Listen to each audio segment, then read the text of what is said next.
चलिए, good morning once again and welcome on our platform Barabanki genius coaching. नया दिन, नई शुरुआत आपके साथ। और जैसा कि आप सब लर्निंग स्पोकन इंग्लिश का पार्ट है कि किस तरीके से अपने डे टू डे लाइफ में हमारे जो सेंटेंस आते हैं जिनमें हमारी अटक होती है हम उसको दूर करें। और इसी क्रम में, इसी कंटिन्यूशन में मैं कुछ सेंटेंसेस आपके लिए लेकर के आ रहा था कि जो डेली लाइफ के सेंटेंसेस होते हैं जिनको हिंदी में तो हम लोग बोल जाते हैं, but so far as English is concern we are somewhere down the line we stuck या we are unable to speak fluently. और इसी क्रम में देखिए, आज मैंने पहले से कुछ सेंटेंस आपके लिए रखे कि ये वर्ड्स हम लोग अक्सर बोलते हैं और बोलने में कहीं ना कहीं अटक आती है। तो एक एक करके पढ़ेंगे, समझेंगे और याद करेंगे और अपनी स्पीकिंग को डे बाय डे इम्प्रूव करते हैं। ठीक है, जैसे पहले लिखा हुआ यह सुनकर, ये कहकर या इस पर।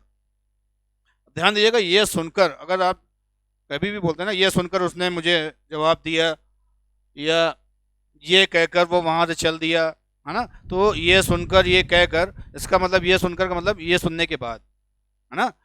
ये कहकर मतलब यह कहने के बाद। तो के बाद की देखिए इंग्लिश आपको आती है आफ्टर कहते हैं इसको। ठीक है, ध्यान से पढ़िएगा, यहाँ पर आफ्टर लिख दीजिएगा। और रूल क्या है कि आफ्टर के बाद जो वर्ब आती है उसकी फर्स्ट फॉर्म में आईएनजी का इस्तेमाल किया जाता है। ये बेसिक रूल है जो आपको सीख लेना है। क्या, अगर के बाद लिखा हुआ है तो वहां पर आफ्टर आएगा इंग्लिश में, और आफ्टर के बाद जो वर्ब आती है उसमें आईएनजी फॉर्म का यूज करते हैं। अब ये सुनकर देखिए कितना आसान हो गया। ये सुनकर, आफ्टर हियरिंग दिस। ऐसे ही उसकी बात सुनकर, आफ्टर हियरिंग हिम। कहानी सुनकर, आफ्टर हियरिंग द स्टोरी, है ना। या उसका दुखड़ा सुनकर, आफ्टर हियरिंग इज ट्राउमा। तो अब आपको आफ्टर याद आ गया, तो आफ्टर के बाद जो वर्ब आएगी उसको लगा देगा और आईएनजी फॉर्म का इस्तेमाल करना है आफ्टर के बाद। ऐसे ही ये कर, इसका क्या हो जाएगा, आफ्टर कहने की क्या होती है, से आईएनजी लगा दिया आफ्टर सेइंग दिस। और जब थोड़ा सा आप बेहतर हो जाते हैं, स्पोकन इंग्लिश में सीख जाते हैं, तो ये जो आफ्टर है इसको बोला ही नहीं जाता है, फिर हम तुरंत बोल देते हैं हियरिंग दिस, जिसका मतलब ही होता है ये सुनकर, है ना, ये कहकर सेइंग दिस। लेकिन अभी चूंकि आप सीख रहे हैं तो इतना सीखिएगा कि ये सुनकर का मीनिंग होता है ये सुनने के बाद के लिए आफ्टर आएगा, और आफ्टर के बाद जो वर्ब आता है वो जिरंड फॉर्म यानी कि आईएनजी फॉर्म में आएगा। ठीक, चलिए, इस पर। हाँ, जैसे आपने कहा कि इस पर वह नाराज हो गया। अब इस पर के लिए आपको याद करना है, इसको इंग्लिश में कहते हैं एट दिस। छोटी छोटी चीजें पढ़िए। इस पर वह नाराज हो गया, at this he got angry. इस पर उसने मुझे डांट दिया, एट दिस ही स्कोल्डेड मी, है ना। तो ये एट दिस कर लिएगा, इस पर की इंग्लिश आती है। ये पता है, ये सेंटेंस के बीच में हिंदी में बहुत प्रॉब्लम क्रिएट करते हैं, क्योंकि हिंदी में तो बोल जाते हैं बट इंग्लिश में दिक्कत होती है आपको। वह नेक्स्ट है, वह वहां से चला गया। वह यानी ही, जाने की क्या होती है, वेंट, मतलब गो होती है, सेकंड फॉर्म वेंट हो जाएगी। ही वेंट फ्रॉम देयर, ये तो एक आपने ट्रांसलेशन कर दिया। लेकिन स्पोकन इंग्लिश में हम लोग बोलते हैं he left the place. He left the place. देखिए, लीव की दो मीनिंग होती है। एक लीव मतलब छुट्टी होती है जो हम लोग लीव एप्लीकेशन देते हैं, और एक लीव का मतलब होता है पत्ती, और एक लीव का मतलब होता है किसी जगह से हट जाना, जिसको आप सेकेंड फॉर्म देखें तो लेफ्ट होता है। तो ही लेफ्ट द प्लेस का मतलब वह वहां से चल दिया या उसने वो जगह छोड़ दी। जैसे आप अपने लिए कहिए कि इसकी उसकी बात सुनकर मैं वहां से हट गया, तो after hearing him I left the place, है ना। मैं वहां से चल दिया, मैं वहां से हट गया, या मैं वहां से हट गया, हाँ, मतलब वो वहां से चला गया। तो इन सब के लिए इंग्लिश में एक वर्ड याद करिएगा, लेफ्ट द प्लेस होता है।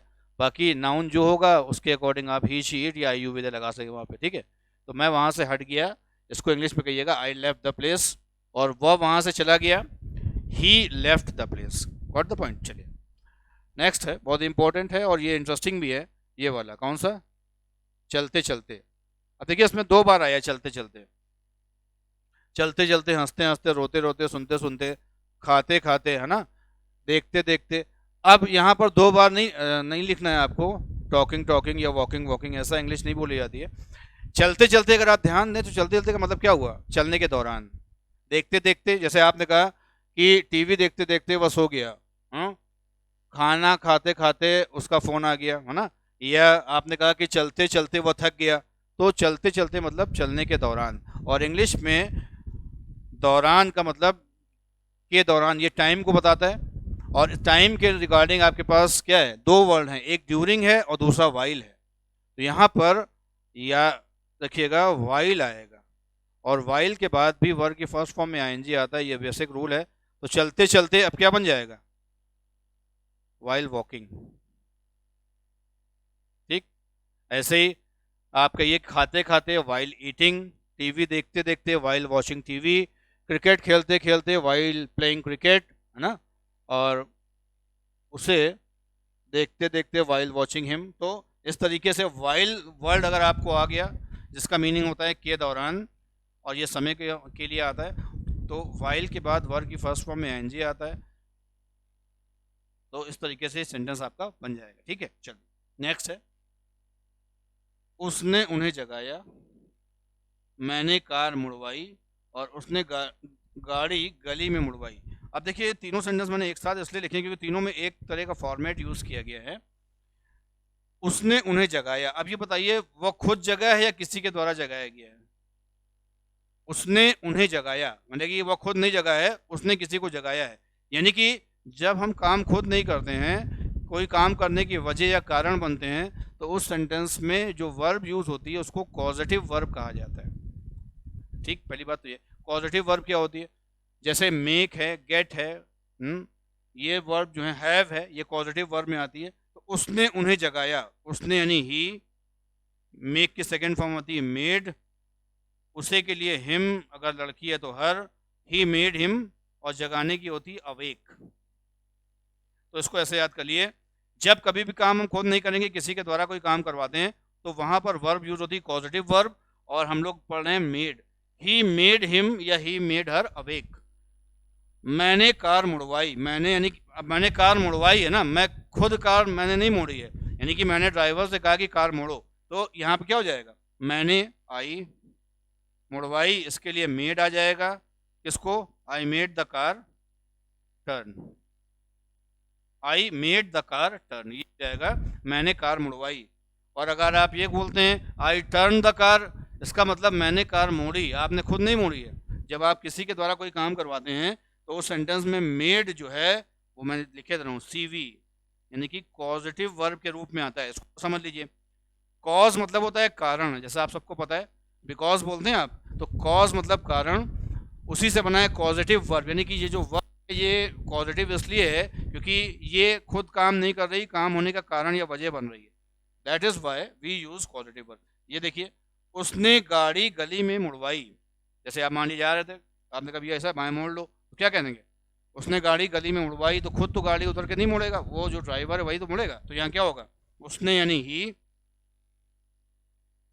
मुड़वाई, मेड क्या चीज, गाड़ी, ही मेड, गाड़ी को चलिए व्हीकल या कार कर दिए, ही मेड द टैक्सी या car, he made the car turn into the lane, गली को लेन कहते हैं आप, ये सेंटेंस बन जाएगा ही मेड द व्हीकल या he made the car turn into the lane, गली में के लिए क्या आ जाएगा, इनटू द लेन। ठीक, चलिए तो देखिए आप, मैंने आपको बताया कि आफ्टर के बाद वर्ब की फर्स्ट फॉर्म में एनजी आएगा, वाइल के बाद वर्ब की फर्स्ट फॉर्म में एनजी आएगा, और अगर मेड वर्ब का यूज पॉजिटिव वर्ब के रूप में किया गया हो तो इसके बाद वर्ब की फर्स्ट फॉर्म आएगी। देखिए अवेक जागना, टर्न मुड़ना, और यहाँ भी टर्न है मुड़ना।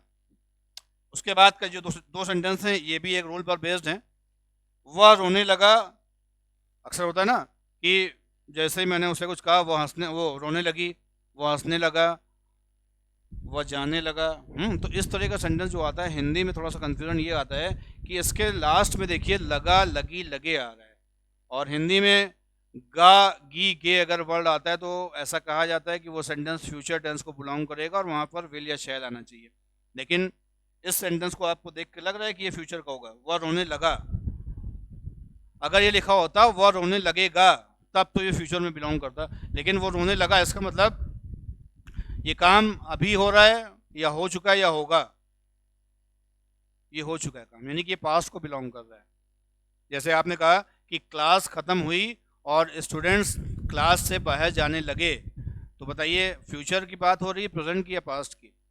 जाहिर सी बात है इसमें पास्ट टेंस का जिक्र हो रहा है। तो इसको थोड़ा सा और क्लियर करते हैं, वह रोने लगा, इसका मतलब उसने रोना शुरू कर दिया, है ना। स्टूडेंट्स क्लास से बाहर जाने लगे, इसका मतलब स्टूडेंट्स ने क्लास से बाहर जाना शुरू कर दिया। वैसे ही वे जाने लगे, मतलब उन्होंने जाना शुरू कर दिया। तो यहाँ पर लगा, लगी, लगे, अगर आप ध्यान दें, इसका मतलब है शुरू कर दिया, शुरू कर दिया। यही मैं आपसे कह रहा था कि जब आप हिंदी से इंग्लिश में ट्रांसलेट करते हैं तो वहां पर अगर आप वर्ड बाय वर्ड करेंगे तो दिक्कत होगी। वहां पर आपको उसका मीनिंग आपको देखना होगा कि वो क्या कन्वे करना चाहते हैं और उसी के अकॉर्डिंग आपको ट्रांसलेट करना होगा। तो यहाँ पर वह रोने लगा, क्या बनेगा पता है? वह यानी ही, स्टार्ट की सेकंड फॉर्म हो जाती है स्टार्टेड, और यहाँ पर भी वही रूल है, ये स्टार्टेड के बाद वर्ब की फर्स्ट फॉर्म में आईएनजी आएगा। ठीक है भाई, तो देखिए दोनों सेंटेंस बन जाएंगे। वह रोने लगा, ही स्टार्टेड क्राइंग या ही स्टार्टेड वीपिंग, वे जाने लगे, दे स्टार्टेड लीविंग या they started going. Got the point? So मैंने आपसे ये बताया कि इस तरीके के वर्ड जो ग्रामेटिकली थोड़ा सा इसमें आपको थोड़ा रूल भी एक बार पढ़ना पड़ेगा, और एक बार आप पढ़ लेंगे तो दोनों जगह आसान हो जाएगा, चाहे वो कॉम्पिटिटिव इंग्लिश की बात हो चाहे वो स्पोकन इंग्लिश की बात हो। अब कभी कभी क्या होता है कि ये सेंटेंस आ जाता है कि वाइल के बाद वो वर्ब की फर्स्ट फॉर्म में एनजी लगा के नहीं देते, और ये एक एरर के रूप में आपके एग्जाम में आता है, या फिर इन द ब्लैंक के रूप में पूछ सकते हैं कि वाइल के बाद बताइए इन्फिनेटिव आएगा कि जेरेंड आएगा, है ना? तो अगर आपको पता है तो आप कर पाएंगे। ऐसे ही स्टार्टेड के बाद देखिए आईएनजी फॉर्म मैंने बताया आपको, है ना? तो ये याद रखिएगा, इस तरीके के सेंटेंस जो स्पोकन इंग्लिश में भी आते हैं और आपके एग्जाम में भी आते हैं, तो दोनों जगह काम आएंगे आपको। ओके, चलिए तो आज का ये सेशन यहीं पर वाइंड अप करते हैं। Thanks for watching this video, and please you are requested to like, share and subscribe this channel more and more, and see you tomorrow at the same time. Until then, watching, thanks जी। तो आज के लिए इतना ही, thank you for watching.